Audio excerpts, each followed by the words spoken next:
2 minutes pour comprendre. Aujourd'hui, bébé a des reflux. Quels conseils vous donnez? Je suis avec le docteur William Bérébi. William Bérébi, vous êtes auteur de Diagnostic et thérapeutique.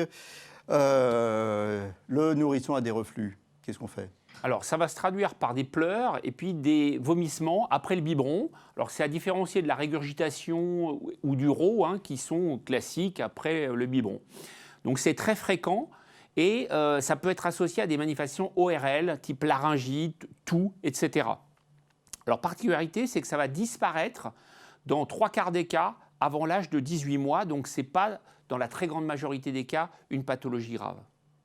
Et si ça ne disparaît pas, qu'est-ce qu'on fait? Alors, si ça dit, déjà, on fait le diagnostic et on va proposer donc des examens parfois. Ça peut être la pH-métrie œsophagienne des 24 heures, ça peut être une endoscopie, ça peut être un examen ORL dans les formes un petit peu sévères. En termes de traitement, on va déjà ne pas faire une chose, c'est-à-dire le proclive, c'est-à-dire incliner le lit ou mettre le bébé sur le ventre. Ça, c'est très mauvais, le nourrisson. Il y a un risque de mort subite dans les cas les plus... enfin, rarement, mais ça peut arriver. On va épaissir les biberons avec par exemple de la gélopectose. Et puis si ça ne suffit pas, on va utiliser du Gaviscon, donc un alginate, et on va utiliser des antisécrétoires qui sont des médicaments qui vont neutraliser l'acidité et empêcher ce fameux reflux gastro-œsophagien.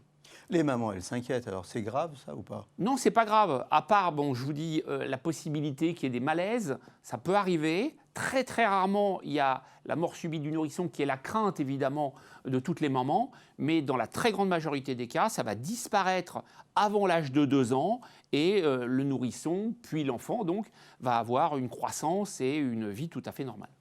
Voilà, bébé a des reflux, demandez des conseils à votre pédiatre et ne vous inquiétez pas, outre mesure, c'est pas si grave que ça dans la majorité des cas. À bientôt.